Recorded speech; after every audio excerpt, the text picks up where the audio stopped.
You pray for everyone, carry burdens no one talks about, and still smile like nothing is wrong. But who checks on the strong woman? Says being strong shouldn't mean being silently broken. We are diving deep into the emotional world of strong women, especially Christian wives who lead, support, pray, carry, and pour.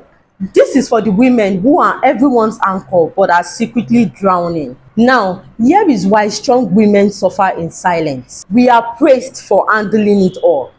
Our vulnerability is seen as weakness. The world claps for your strength but forgets your soul. And how does this affect your marriage? One, you become emotionally unavailable. Two, you shout down or lash out. It might make you become too aggressive. And three, you start losing your sense of self. You put yourself on the line for every other thing, which is not supposed to be so. And now here is a biblical truth, because you know on this space there is always a biblical truth to everything. We are not talking culture or what the word has to say, but we are talking what the Bible has to say. So let's unfold the biblical truths. Even Jesus wept. John 11 verse 35. So who are you not to cry? If Jesus can cry, then you can also cry. Strong woman, feel free to cry when it's needed for you to unburden. Elijah was suicidal after ministry success. This is taken from the book of 1 Kings chapter 19. He was suicidal despite all the success. So if you're feeling burnt out, if you're feeling tired, if you need help, if you need to see yourself, it's not new. It has happened before, and you can feel tired. You can feel burnout. It's not a sin. And this, importantly, you must know, God doesn't need your perfection. He desires your sincere surrender. And you know, to everything there is always a cost.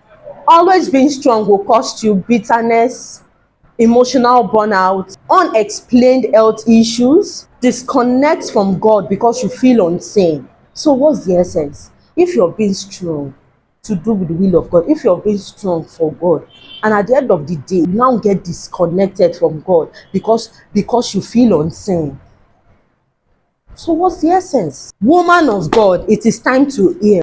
Let's talk about healing practices that would help you. One, therapy is not anti-faith. It does not go against your faith when you go for therapy. Please book a section. Go for a godly therapy. Practice journaling. Whatever you feel, write it out. Write a letter to God. Tell God the way you feel, inviting. Venting. You can vent.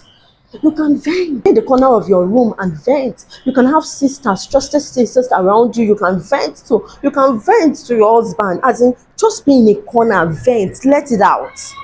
Then take spiritual rests. Try to identify when you need it. Take some rest. Too much of activities might make you feel burnt out. Withdraw a little. Not from praying and seeking God and being in God's presence, but from the so many activities that surround you. This will help a lot. Then mama, let others help you. It is not weakness, it is wisdom. Let others help you when you need help. It is time to stop bleeding silently. Strong woman, you are allowed to rest. You are allowed to cry. You are allowed to be human. And you are deeply loved. If you ever felt like the world applauds your strength and neglects your pains, comment "I see me" below. Let's heal together.